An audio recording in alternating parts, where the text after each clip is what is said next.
নমস্কার।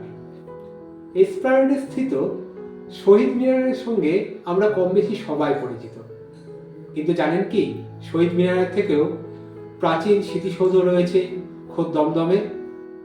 আজ খাস কলকাতার চতুর্থ তথা শেষ পর্বে আপনাদের নিয়ে যাব সেই আপাত বিস্মৃত স্মৃতিসৌধটির পিছনে থাকা ইতিহাসের অজানা পাতায়।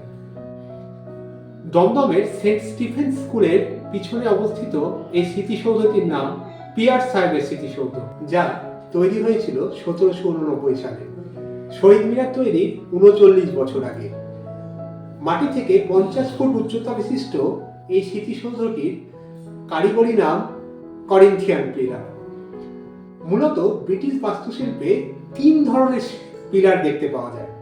সেগুলি হলো ডেরিক, আয়নিক এবং করিন্থিয়ান।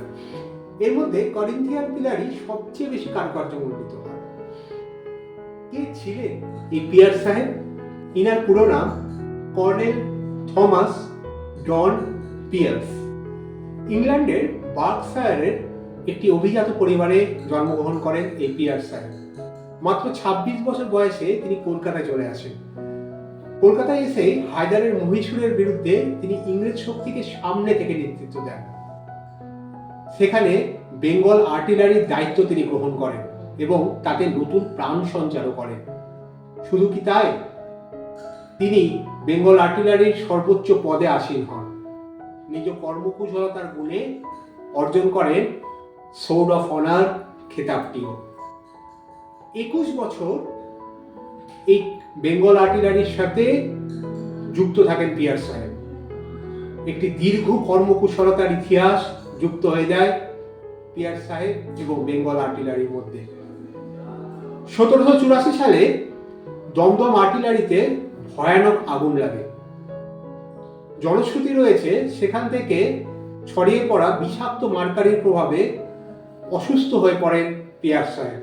1789 সালে তিনি স্বাস্থ্যোদ্ধারের জন্য হুগলিতে আসেন এবং সেখানেই লোকান্তরিত হন এই পিয়ার সাহেব।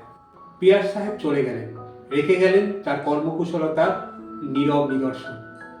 পিয়ার সাহেবের এই অজানা কাহিনী নিয়েই শেষ করছি আজকের এই সিরিজটি।